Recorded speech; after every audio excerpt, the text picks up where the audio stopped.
Israel's Prime Minister Benjamin Netanyahu repeated criticism the Biden administration calls untrue and unfair, that the U.S. has withheld weapons Israel needs to fight the war in Gaza. The diplomatic spat between the Prime Minister and the Biden White House comes as simmering tensions between Netanyahu and his own military boiled over. Nick Schifrin is here with more. Nick? For months, even years, military officials in Israel have often disagreed with Prime Minister Benjamin Netanyahu. But most military criticism of Israel's longest-serving leader is made anonymously or after retirement. This week, though, Israel's Defense Forces top spokesman made public the military's concerns about Netanyahu's repeated claim of total victory over Hamas. The political echelon has to decide, and the Israel Defense Forces will implement. But this business of destroying Hamas, making Hamas disappear, it's simply throwing sand in the eyes of the public. If we don't bring something else to Gaza, then at the end of the day, we will get Hamas. So how significant is this public criticism by the military of the Prime Minister? And how does it play into the diplomatic tensions between Netanyahu and the Biden administration? For answers to that, we turn to Laura Blumenfeld, a former senior policy advisor on the State Department's Israeli-Palestinian negotiating team and currently a senior fellow at the Johns Hopkins School of Advanced International Studies. Laura Blumenfeld, thanks very much. Welcome to the NewsHour. So, how significant is this public military criticism of the Prime Minister? I think it's very significant. I think the IDF recognizes while they may be winning militarily, they're losing morally. And that has long-term strategic implications for Israel's security. This idea of indecision, I think what they're saying to the Prime Minister is take a position and defend it. The Prime Minister cannot be an undecided voter. We need you to support our ask for ultra-Orthodox fighters. Our forces are depleted. Number two, we have a political horizon that we're looking for that we can aim for militarily. And we don't want to occupy the Gaza Strip after the war. I remember spending time with the last military commander of Gaza before Israel withdrew, and he wore what I recall was the Gaza mask. It was this combination of dust, sweat, and the smell of regret. We rode around in a Jeep while kids were throwing stones at him, and he said, this is the most morally corrosive thing for our state and ultimately for our security.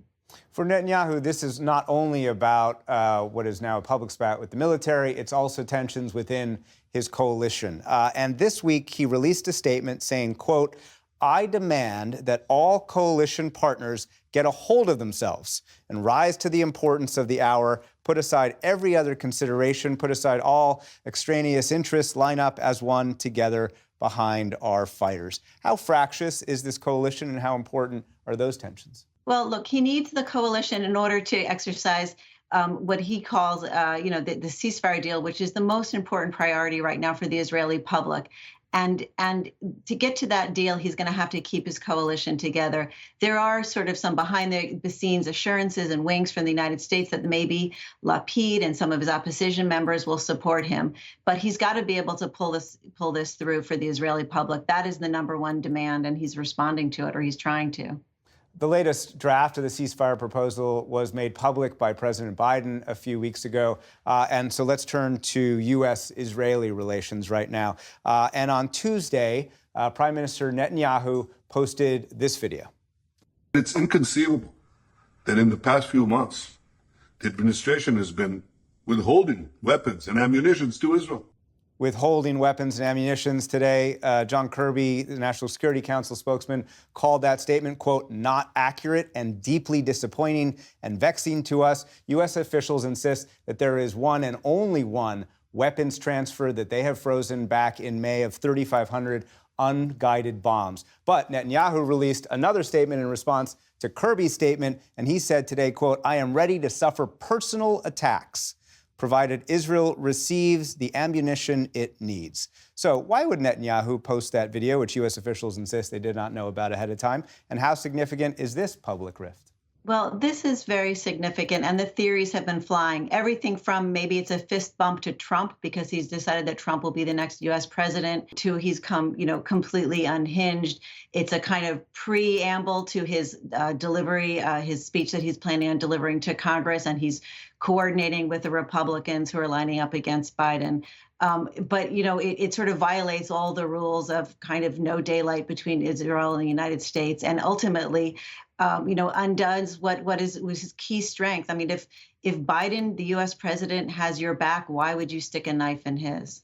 We should say U.S. officials insist privately and publicly that they're still negotiating fine with the prime minister and his staff. Today, the national security advisor is meeting with his equivalent from Israel. But you mentioned former President Trump. Do you believe that Netanyahu is extending the war in order to either stay in power and or wait for a possible Trump presidency?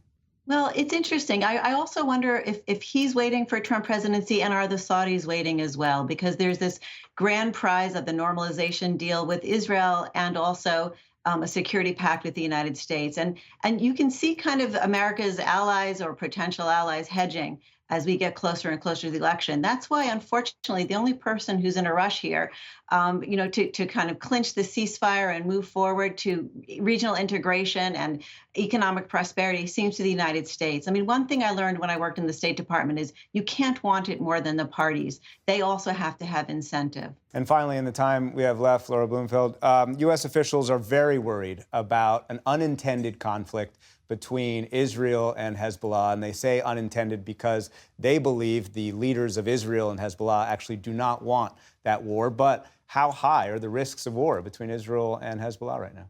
Well, for the IDF, for the generals I've been talking to for years, this is the war they expected. In some ways, they think of the Gaza war as the warm-up, and the real war is the war to the north. Precision-guided missiles, in sort of PGMs, are, in one word, what has given them night sweats for years. And they're worried because, the war in Gaza is kind of a slog. The one in the north is more of survival, aimed at population centers, easily rearmed over the land from Iran. And so I think if they could have a mini winnable war, which is what they're looking for before July 24th, before the prime minister comes to address Congress, they would have the win that they've been looking for ever since October 7th. Ever since then, they've been trying to prove that they can be the strong Israel that everybody recognizes from the past, masters of the preemptive strike, rather than the catch-up battle that they've been struggling with ever since October 7th. Laura Blumenfeld, thank you very much. Thank you.